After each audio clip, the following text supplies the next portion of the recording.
You're listening to the HNC Let's Talk podcast, hosted by Dexter Brooks. Thanks for tuning in to HNC Let's Talk podcast.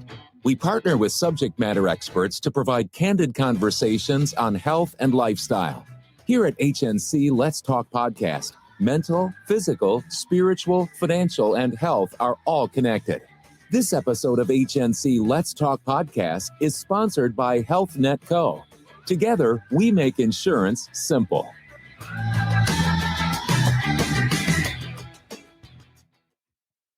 Good afternoon. This is Dexter Brooks with HNC Let's Talk podcast. How is everyone doing this Wednesday? Happy Hump Day. I am very pleased to introduce you guys to Dr. Ajay Vellore. I've been bragging about this for the last month about bringing Dr. Vallore on. Dr. Vallore is a pain management specialist. He is double certified in both anesthesiology and pain medicine. Dr. Vallore was fellowship trained in pain medicine right here at the University of Colorado School of Medicine. Right, see there? That's right. Prior to that, Dr. Vallore received his bachelor degree of science in microbiology at the University of Maryland, and then attended Georgetown University, where he completed his Doctor of Medicine degree. After that, Dr. Vallore then went on to anesthesiology residency at the Mayo Clinic, where he served as the chief resident in his last year. Dr. Vallore, without ado, how you doing? I'm doing great, Dexter. It's a pleasure to be here. Thanks for bringing me on. I'm so proud of what you're doing, how you're reaching out to people, and I'm blessed to be on here with you. So thank you. You're very welcome. Glad to have you on. So let's touch base on pain management, because I'm going to ask a few questions just to go a little deeper into pain management. So it's not the same as someone stubbing their toe, right? Definitely not the same as someone stubbing their toe. Pain management, it's kind of evolved into its own specialty in a sense. You know, it's a subspecialty of anesthesiology or physical medicine, but I could almost make an argument that it should be its own residency and its own specialty with how much we've learned over the last 10 to 20 years. So hopefully that's the way that pain management is evolving towards.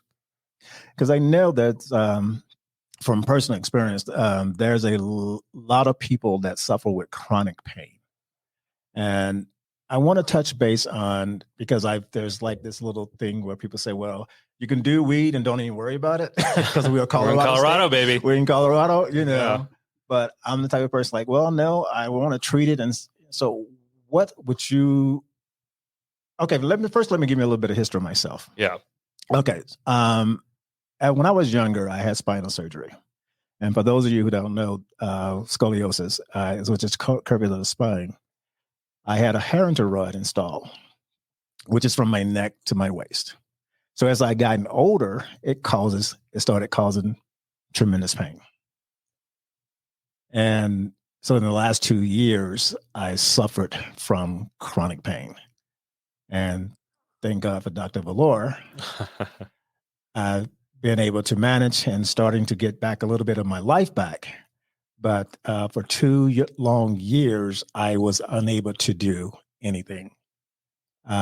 It's excruciating, it's suffering. You don't do anything but lay down, sleep, and try to figure out. You crawl up as a baby.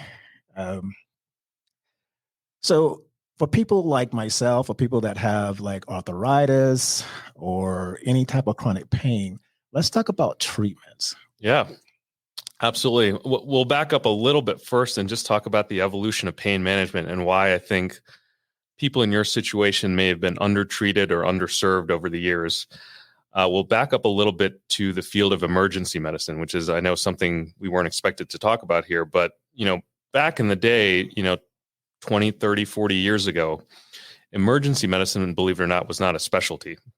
All it was, internal medicine doctors, pulmonologists, trauma surgeons who would just go to the ER to cover shifts here and there. And as a whole, it was sort of underserving those people with emergent medical conditions and urgent medical conditions and traumatic conditions, because you had this sort of amalgam of different people covering these ERs, not necessarily knowing how to best treat these patients. Not saying that they didn't want to or didn't necessarily know medicine, but someone comes in with a bad trauma from a motor vehicle accident. Mm-hmm. You don't necessarily want a pulmonologist or someone trained in lung medicine treating a broken leg that needs emergent surgery. Do you see what I'm saying? Yes. And so over the years, emergency medicine evolved into its own specialty. And now we have these amazing emergency rooms where you can go and get treated very, very, very well. Probably much better than most of the world. Let's be honest about emergency care in the United States. It's phenomenal. And so the same thing has sort of happened with pain management, where people who were managing pain typically were kind of your primary care physicians or whatnot. And it was something that they simply had not had the training to treat chronically. Mm-hmm. If you see a broken bone, most anyone can at least create a management plan for that. Okay. But let's bring up your situation in particular. You're going to have pain from this giant rod that's essentially up and down your thoracic and lumbar spine. So they could literally say pain in the ass, right? A literal pain in the ass. And so, you go to a primary care, they say, okay, well, you have pain. Let's send you a surgeon. You go see a surgeon. They say, well, the rod looks good. You shouldn't have any pain. What do you do in that situation? So I think over the years, there's been a big push to have people who can specialize and understand the pathophysiology of chronic pain, because it's very different than acute pain. Chronic pain has different pathophysiologic mechanisms that lead to these conditions. And it's important that you have someone who's well-trained and well-read in managing these conditions. Absolutely. So kind of where pain management has gone, we unfortunately still suffer from the label of, from some unscrupulous individuals, 10, 20, 30 years ago, where they, made these so-called pill mills. And that's just a fact of the matter. And to this day, there is some stigma about going to see a, quote unquote pain management, practice. What are they going to do? Just give me pills? Or there's some uncertainty as to what we can actually do. But when you actually look at what we do and what we train for, let's be honest. I mean, anyone with a medical degree can write a prescription for, you name it, opioid. Anybody can do that, but to actually understand how to use that medicine, to understand the pathophysiologic mechanisms of why someone has pain, there's a lot more involved in that. And some of the things we can do, and this would, we would be talking here for hours and hours, but things we can do, we got an hour. Let's go. Implantable devices for neuropathic pain, meaning intractable nerve pain from, say, surgical injury, post-surgical pain, traumatic injuries, motor vehicle accidents, any sort of nerve injury where a person is having 24/7 pain from what we call ectopic discharge of a nerve or nerve bundles. We can treat with electrical stimulation, implantable, minimally invasive, almost microscopic implantable devices. Things like radiofrequency ablations that we can do for joint pain. We now have minimally invasive devices we can put in, in people's spines for spinal stenosis, where, back in the day, the treatment options for all of these were A, cut the nerve out, B, cut the nerve bundle out, Really? C, cut the problem in the spine out. Whereas now we can do things where we preserve a person's anatomy and we can actually modulate the pain, as opposed to traumatically taking out a painful area and causing more pain. So there's a lot we can do, and it's up to us as a medical specialty or subspecialty formally, but really a medical specialty at this point, to promote ourselves and let people know that there's a lot people can do. There are things people can do within more reason than they would think to promote a healthy lifestyle. And it's not just, here's a bunch of pills, we're going to sedate you, and that's it. Long gone are those days 30, 40 years ago where that's all we had. We have a much better understanding of these mechanisms of pain and what we can do now. I mean, I've been in the healthcare field for a long time, and I never had heard of pain management. So when did this all take place? When did this type of... I think it started making a big push probably in the late 90s or so. I would probably judge that as kind of our maybe era of enlightenment, so to speak, where we started to realize that pain is a chronic condition. It's not only an acute condition, and it's not something that can just be fixed like an on-off switch. If someone has a fracture of their arm, sure, you can fix that fracture, but what about the residual effects? I think, again, and I keep harping it back in the day, it was, okay, let's fix this problem and we're done. But we never actually analyzed what is the impact on a person's life where they're now, let's say, in a wheelchair, or in your situation where you had a big surgical procedure done. Mm-hmm. You have a change in posture. You now have a change in lifestyle. You have a change in needs. You have a change in quality of life. How does that impact you on a daily basis? In the past, that would be very underserved and almost ignored because, there's an X problem, Y was done, and now you're Z. You're okay. You're good to go. But people don't understand that Z is not what X was. It's not your life prior to whatever the surgical procedure was, an injury, a trauma, anything like that. So I think in the 90s, there was a push to understand why are people having these experiences and this type of pain, and what can we do for it? So fortunately, I'm one of the beneficiaries of it, where I trained in the late 2000s and early 2010s, where an identification of these pathophysiologic mechanisms sort of came to light. And I'm also a beneficiary now because I think the future of our field, if we take care of it in the next 5, 10, 15 years, is going to be profound. I think some of the treatments that are going to come out are going to blow people away, including ourselves, because so much time, money, and research has finally been put into this, because we see how much loss of productivity, loss of quality of life, and sadly, loss of life there is with untreated chronic pain. So let's touch base on a little bit of that treatment. Mm-hmm. Because, for me, I believe in ergonomics. So I always tell people, if you're going to work in the corporate world, you're working in any job, there has to be ergonomics in place, because people don't realize if you're sitting behind the desk every day doing the same thing and not stretching, not moving, you're not in a comfortable seat, your desk height is not accurate, your computer height is not accurate. Like now, your microphone is not accurate. Sure. It will cause a strain. You will start having pain eventually. But what are some of the ways that you guys do treat chronic pain? So if you're talking from a preventative standpoint, there are certainly, a number of individualized things we can do when we identify patients who are at risk potentially for developing chronic pain, and that, ergonomics is just one kind of subset of what we do. Certain manual therapies, physical therapies, things like that, where we have identified, let's say, a hot spot. Let's say we have a little bit of slippage of a vertebrae, let's say, in my case, L4 and L5. Mm-hmm. I come in, I present, I have some low back pain. My life is still pretty good. I play with my kids. I'm able to ride bikes, go on hikes, things like that. But I've started to feel this twinge. Subsequent diagnostics have indicated that I have a little slippage of L4 and L5. So now I'm at risk, if I don't take care of myself, for worsening that slippage, for having, degenerative disc disease, for getting spinal stenosis, acquired spinal stenosis. So it's very important to, work on things like core strengthening, maybe bracing, things like that, watching out with what I do within reason. Okay. That would just be kind of a sample preventative sort of plan. Now, let's say that injury or that pathology has progressed, and now I'm presenting and I've ignored this for 20 years. And now, I'm getting a numb foot.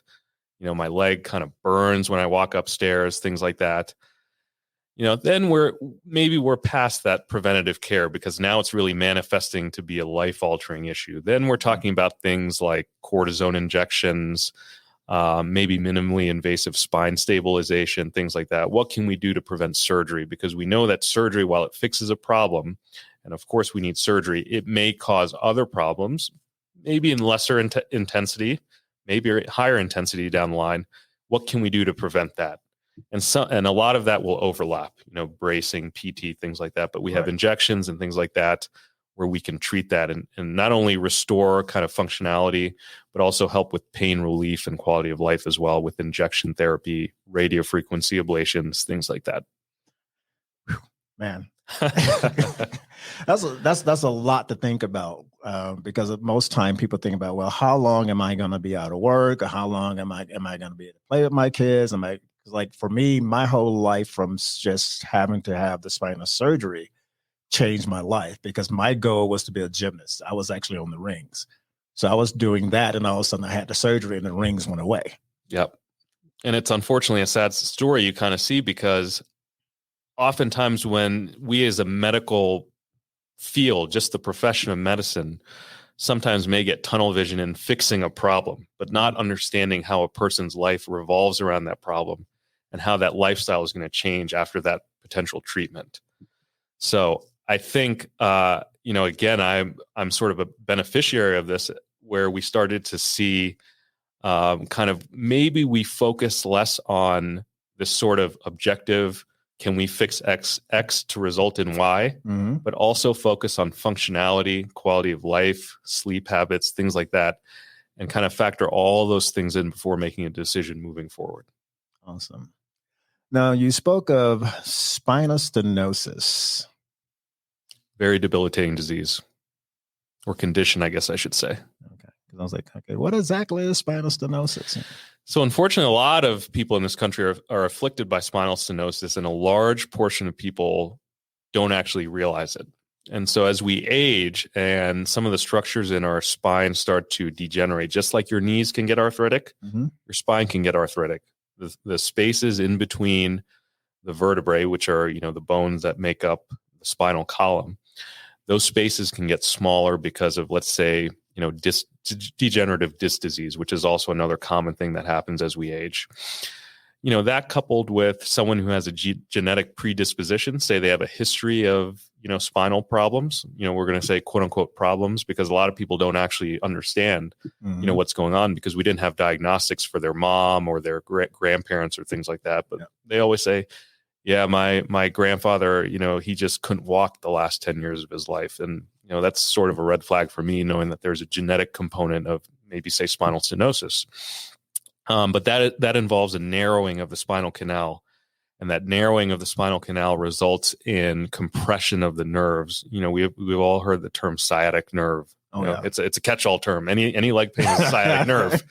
And so when you get compression of the nerve roots that comprise the sciatic nerve, you get that burning pain that goes down the legs. It's a very debilitating condition. And fortunately, we've evolved to the point where us now as pain specialists are able to essentially non-surgically treat that type of pain in certain cases. Severe spinal stenosis, ultimately a surgical operation is needed, a surgical decompression. But I think that's where also the importance of having a knowledgeable pain practitioner who's knowledgeable in preventative care comes into play, so that you can head these problems off the past before they become serious issues. I can't tell you the number of patients I encounter almost on a daily basis who say, I tell them what's going on. I tell them frankly and honestly, I want to put a positive outlook on things, but I tell them, I'm not one to beat around the bush.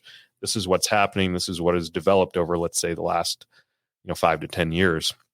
And they say that's really a shame, because, I had this 10 years ago and I just wanted to ignore it, and I just persisted, and now I have to have surgery, So it's important on our, from our standpoint to really stress the importance of preventative care, because preventative care in pain medicine is the same as preventative care with a general practitioner. We can head off a lot of serious problems at the pass before they become serious with good surveillance. Yeah, I was thinking about, because I was like, okay, preventative care, but you're already in pain. So how would a person know they need to come see you? Is because they may have a family history, or just... Yeah, it's such a tough question to answer, Dexter. And, you don't want to overreact to every little thing. You don't want to overreact to, hey, my fingernail is ripped a little bit, I got to go see someone. No, it's not that, but it's also, you don't want to see the person where they're coming in and they're borderline paralyzed because they have such bad spinal compression. So I think, maybe the ultimate answer is, anytime there's a sign of any sort of pain complaint, whether it's especially coming from the spine, because the spine is a very, very peculiar sort of structure, and it needs to be loved and caressed and all this stuff, because, you've seen what can happen if that's not the case. And I'm sure people listening to this have had friends or family and have to undergo spine surgery emergently or urgently. It's very important to at least talk to, your healthcare provider. And then we have to have trust in our general practitioners that they get those patients, or they get you to see me or whoever else it may be that needs to evaluate the patient. And I know before mind fluid flared up, I was in pain for 6 months. Yeah, that had to be pretty debilitating. It was a long time, and I was going like, okay, just dealing with it, just keep pushing, because you're working in the corporate world every day, and you got to go to work, and if you get off work, they're gonna have a complaint or you lose your job and all this stuff. So you just keep pushing, and that's what I did. I just kept pushing until one day I just completely collapsed. Yeah, it's unfortunate because there are a lot of societal stresses. There are a lot of familial, family related stressors that make people persist. If they can get up and they can go to work, they're going to do it, even if the warning signs are there. And so if there's anything we could take away from this, maybe it's, don't ignore your health, set aside an hour to see someone about it. If you feel like something's happening, I'll personally attest, I don't always follow my own rules. I have 2 small kids at home. I have a full-time job that's really busy. I go to the surgery center. I go to the clinic. I go to the hospital. Sometimes I don't even have time to think about, my pain or, my health or things like that. So maybe I'll take something out of this at the end of the podcast. I mean, that's you have to remember that, because I think exactly. I've from what I've learned from my experiences now to focus more on myself and take care of myself. And just by doing this podcast has really given me more energy, more strength, because I can share my story and I can talk to other people. So it makes me feel that I'm doing something for the public as well. Yeah. That's wonderful to hear. That's important, because I just don't like for people to be in pain. I don't want nobody to be in pain. I'm sorry. Don't come crying on my shoulder. I gave it to you. That's what Vallore is over here for. That's right. Don't come crying on my shoulder at all. Yeah. So you spoke about the the surgery center. Mm-hmm. What did y'all do in the surgery center there? Yeah, so we do things that range from, let's say, quote unquote, simple injections. Let's just say like an epidural steroid injection, which of course, takes years of training. But once you've been doing it for years, we can call it quote unquote simple, to more complex procedures like surgical implants, things like that, like we talked about earlier in the show, for, say, intractable neuropathic pain, which is nerve-related pain, where a person is just having, let's just say, shooting pains and burning pains in their leg all day, regardless of position, regardless if they're awake, asleep. What we can do is put a little tiny implant along those nerve roots and send an electrical signal to those nerve roots to kind of, I wouldn't say trick it, but get it to more behave like it's supposed to behave and send the signals like it's supposed to behave. So those are some sort of complex, I would say, quote unquote, complex surgical procedures I do. So the range of therapies we offer at the surgery center are, simple, let's say, soft tissue injections for tennis elbow, for knee arthritis, and they range as far enough as having, let's say, some spinal cord damage, where we put an implantable in to help treat that spinal cord damage. Now, is that the same as was it Vertiflex Superion? The Vertiflex is a little bit of a different device. So the Vertiflex treats mechanical pain. And when I say mechanical pain, that's pain that changes with the person's position. So a lot of people, and you probably see this, and you'll see this now if I sort of elaborate on this, people with spinal stenosis tend to want to walk hunched over. And you'll see these people at the grocery store, Costco, on the street. They're just, guns blazing with their shopping cart. They're hunched over and they can go for miles. But the minute they stop and stand up and they try to walk without support, they can't do it and they have to sit down. That's something that Vertiflex can help with, where we kind of expand the space in a sense between the lumbar vertebrae, again, those bones that comprise the low back. We kind of expand that space with a titanium device in a non-surgical sense. It's almost like an injection in a sense. And we keep that device in there lifelong, and it's to keep open that space so that the individual doesn't experience the burning pain in their legs when they're walking. So I'm sure that you and anyone listening to this now, when they see people in the store and they see someone humming along, I'm going to know now. You're going to know like, whoa, they have spinal stenosis. They need to see Dr. Vallore or somebody else, because they can get that fixed. It's kind of sad. You see them, that these are people who actually love to go to the store because it's the only time they're out of pain, when they have a shopping cart, when they have a mobile device they can hunch over on. But the minute they're home without support, unless they have a walker or something like that, they struggle and they suffer. So that's a little clinical pearl you can use for your own entertainment, I guess you could say. That is because I've always thought it was just something, it was genetic. As people get older, they just hunch over. Mm-hmm. No, that's related to compression in the spine, and the act of hunching over expands the space in the spine. The minute someone kind of tries to stand up straight is when they're going to compress those nerves, and they're going to get debilitating, burning, achy pain down the legs. So let's touch base a little bit on the arthritis in the knees, because I think that's a number one for everybody these days. Yeah, myself included. I had big time knee surgery about 10 plus years ago. Wow. And, I'm in my late-ish 30s now, and, I'm suffering from it. Arthritis afflicts, would have to say the vast majority of people, above 50, above 60, mm-hmm. especially with the societal demands that are placed on us. The treatments for knee arthritis, again, and we go back to this preventative care, if treated somewhat aggressively. When I say aggressively, I don't mean invasively. Aggressively and invasively are different terms. Invasively means, some complex surgery, whereas aggressively means, going to physical therapy 3 to 4 times a week for quadricep strengthening to take the stress off the knee to prevent progression of arthritis. That's an example of aggressive treatment. The treatments for knee arthritis are continuing to improve. And this is one of the therapies that I'm hopeful of really blowing up here, so to speak, in the next 5 years or so. Classically, our treatment options were steroid injections in the knee, mm-hmm. cortisone injection to reduce the swelling, or knee replacement. We're sort of starting to get more therapies that are in between those two, between the steroid injections and between, total knee replacement. You've probably heard of people saying, I used to get knee injections, they worked great, and now they just don't work anymore. Yeah. That can be more than likely, that's just a progression of arthritis, because steroid injections themselves, even though they treat pain, they can decrease the time to knee replacement.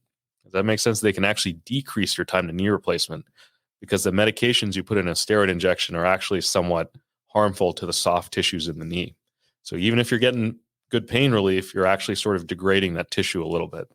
So we have things nowadays that are things like viscosupplementation, where we can put an artificial gel matrix in your knee that's supposed to mimic your own cartilage. That works very well for sort of early stage arthritis. So it's probably something I'll have to explore here in the next couple of years. And we're also making headway with peripheral nerve stimulation. So peripheral nerve stimulation involves, stimulating the peripheral nerves that sense pain from the knee. And what that entails is putting a little tiny implant. It's almost, maybe I would say 2 or 3 times the size of a strand of hair, where we can implant that under the skin and turn on some stimulation with a battery pack that just actually transmits current through the skin. It doesn't hurt or anything. And we can stimulate those nerves so that they do not send painful signals all the time. Wow. Yeah. So that is something I'm very, very hopeful of taking off, because, there are a lot of people who have progressive arthritis, maybe let's say stage 3, stage 4, meaning sort of close to end stage arthritis, where they need a knee replacement or bust. And they simply can't do it for either medical reasons, for family reasons, where they're not able to have a knee replacement, because that is a very, very big time surgery. And, a lot of people who would benefit from it maybe have, medical issues that would preclude them from having that. And then at that point, what do? You're kind of out of options, Yep. So I'm hopeful that peripheral nerve stimulation, as we start to delve more and more into those neural pathways, becomes a very viable treatment option. And our job as a specialty is to promote those therapies as cost-effective, minimally invasive, safe therapies, so that insurance carriers recognize the benefit of that, and don't just tell us, well, your 2 options are to have this knee replacement that could create a bad outcome because of your heart disease, or take an opioid for the rest of your life. So we need to figure out something in the middle there, and I think we're very close to doing so. So let's go back. Let's just you made a comment right there where you said insurance company to recognize the benefit. Dexter Brooks, the insurance man, is here. So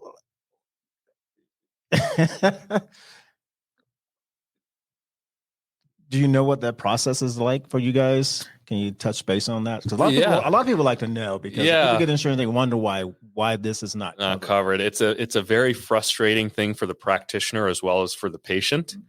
It's a very slow process to get things approved by insurance. And before these things are taken to insurance, there's years and years of clinical evidence that's compiled to present to these insurance carriers as saying that this is a safe, viable, long-term solution for this type of pain. The problem right now, I would say, is that each individual insurance carrier abides by their own clinical policies. And sometimes those clinical policies are cut and dry. Sometimes they're not. Sometimes the insurer is open to hearing about new therapies. Sometimes they're not. The real issue is making sure that insurance carriers evolve just as we are evolving as a specialty as well. So unfortunately, the long story short is we don't have direct influence, I guess you could say, although it is our job to ensure that we provide the necessary evidence for those insurance carriers to make the appropriate decisions in what's covered and what's not covered. The problem with pain management is because some of these areas are so gray. It's not like, hey, we want to get this screw approved for a knee replacement because we know that the durability of the screw is great. Here's the evidence why. That's a pretty clear-cut outcome. Whereas in pain management, again, we can measure so many different variables: functionality, quality of life, pain scores, sleep, mobility, functionality in measuring certain metrics like how fast you can run after something's been done. All of these things you can measure. What do people go against? There's no standard necessarily, so you can almost provide carriers with overabundance of information, which allows you to not make a very well-informed decision because it's too much information. So, I'm of the stance that too much information is better than too little information. And I'd rather be able to measure a number of outcomes and variables rather than just X plus Y equals Z, personally. Now, can the public play a part in happen to? Absolutely.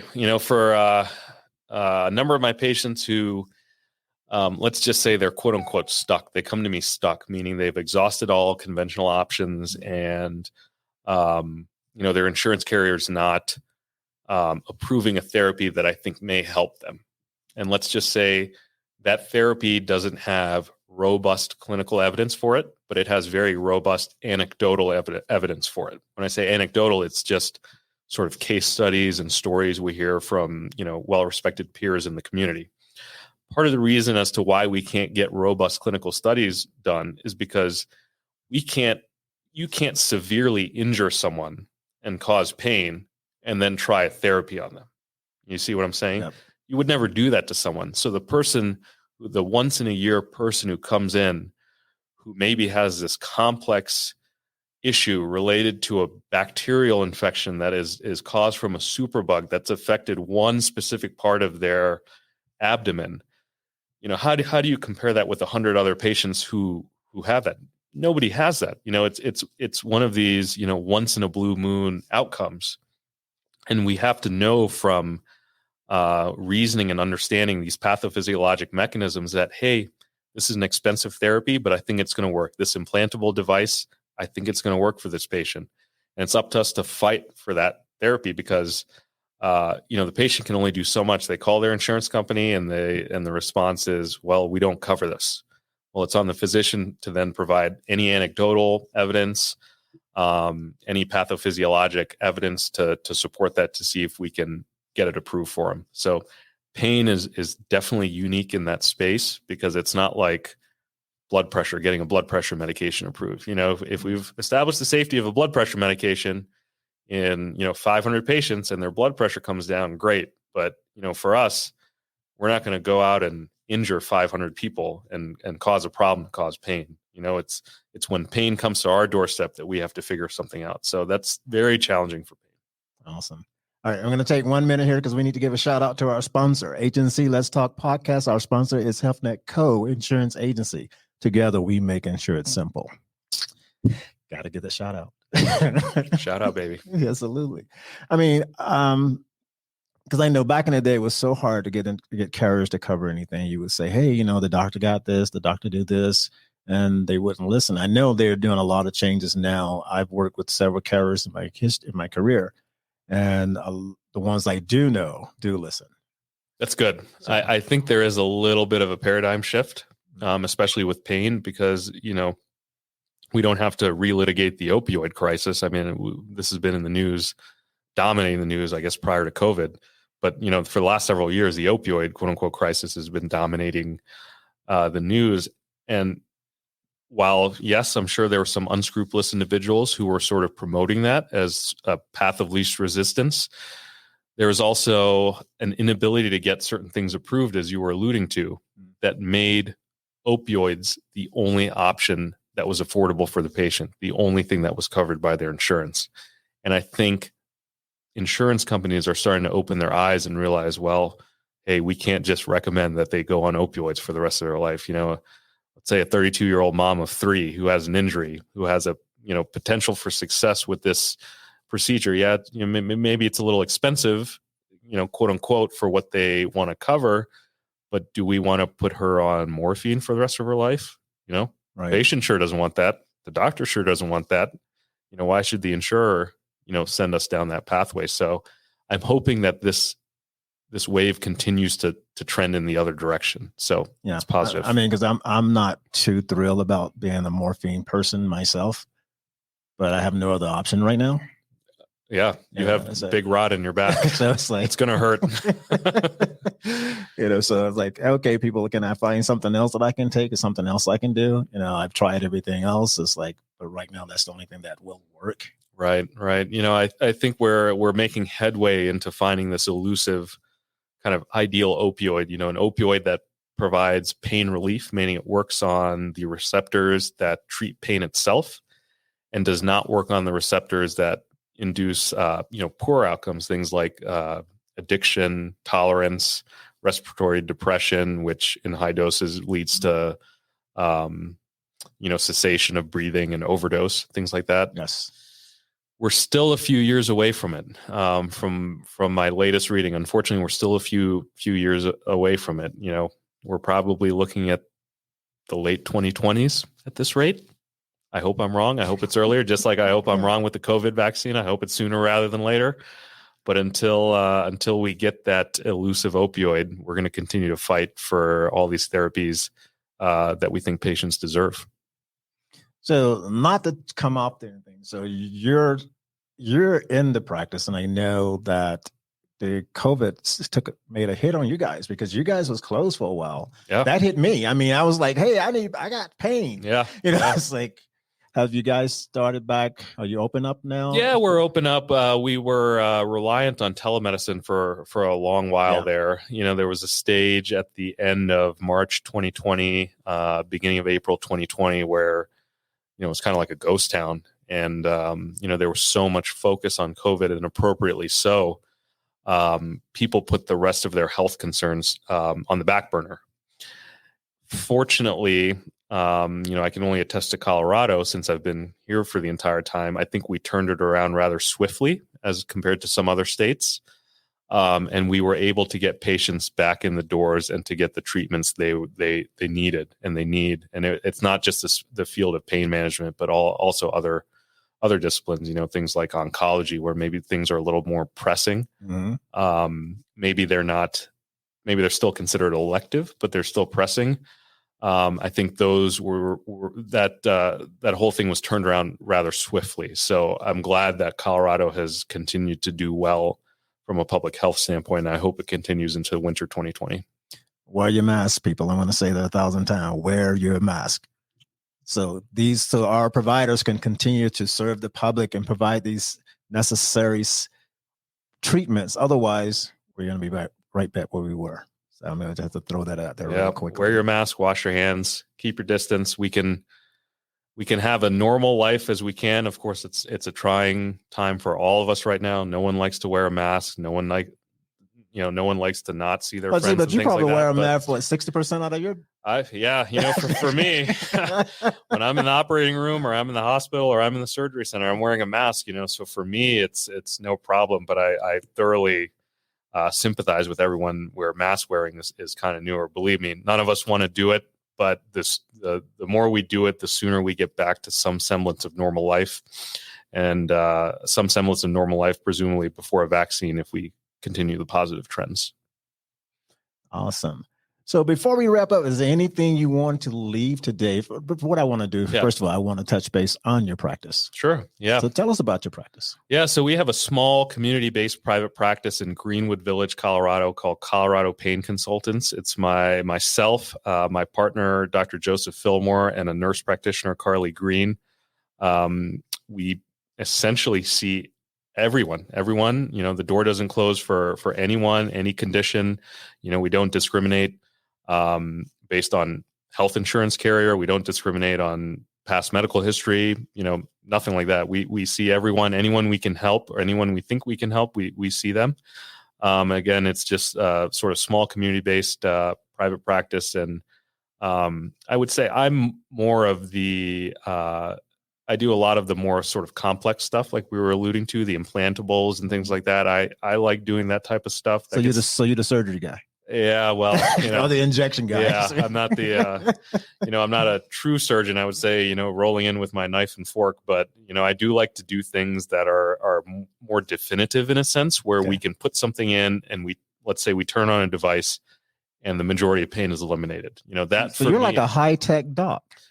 Yeah, maybe call me Silicon Valley, Silicon Valley, Colorado. I like seeing improvements right then and there.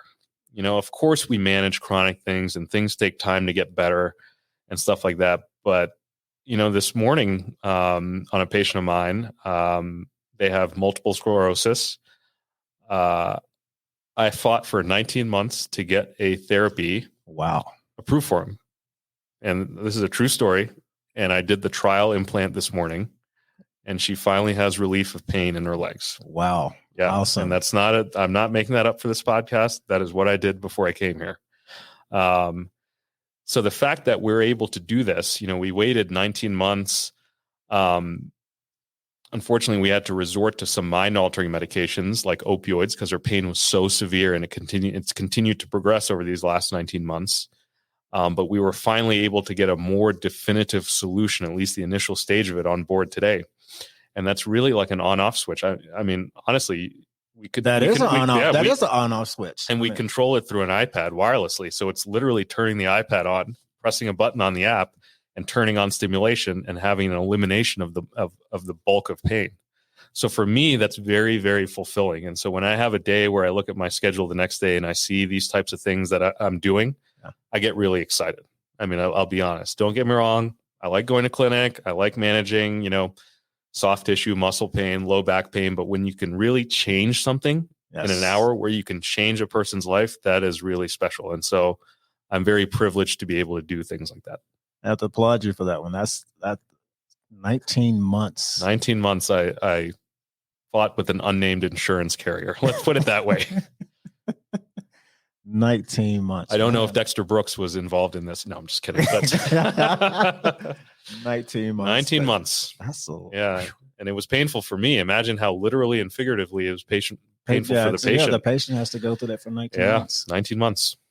And today they achieved meaningful relief. I mean, wow. Yeah. Not for COVID, we probably would have had a party or something. Yeah, absolutely. Seriously. I mean, that was really a good story. Yeah. I'm not. Because like I tell people don't realize chronic pain can have you in a fetal position. That's how bad it can be. Yep. And you can't move. You can't do anything. The only thing you want to do is be in a fetal position. That's it. And there's the mental component, just the exhaustion of not only experiencing pain, but thinking about it, having it consume you. And then you have the consumption of knowing that there's no help on the way because we're just stuck here fighting. Yep. That was pretty special. I'll be honest. Wow, man. And that's what's the name of the practice again? Colorado Pain Consultants. We're in Greenwood Village, Colorado. Stop by anytime. If you need help with anything, we'll get you fixed up, or we'll get you to someone who will fix you up. What's a good contact number? 303-792-2959. We are on 5975 South Quebec Street, Suite 150, Greenwood Village, Colorado 80111. Give us a call. Let us know that you heard me on the podcast, and we'll get you seen and fixed up. Absolutely. And if you don't remember the number, you can always reach out at healthnetco.com, because I can give you the information with no problem whatsoever. Because these guys are awesome. Like I say, if it wasn't for them, I probably wouldn't be doing this podcast now. Because I was, majority of my days are pain. And I'm now I'm waking up a little bit and started the podcast, and things are looking a little bit brighter for me. So yeah, I appreciate you very much. I appreciate you very much, Dexter, for having me on here, and I appreciate what you're doing. Thank you for doing this, and thank you for helping people. Now, we'd definitely like to bring you guys back on here, because there's a lot to be talked about. There is a lot to talk about. Like I said, education is important. Education is very, very important. It's very important to be a self-advocate too. Don't let anyone dismiss you or tell you anything. Make sure you advocate for yourself, and we can help do that for you too. All right, guys, this is Dexter Brooks with HNC Let's Talk Podcast. We're going to get ready to wrap this up, and I want to make sure everyone has a great day, a great week. And again, I want to thank Dr. Ajay Vellore for joining me out of his busy day, because he was in surgery. Can you believe this? And he came by here. So I'm off to the hospital right after we're done with this. I'm not joking. All right. Until next time, everyone be well.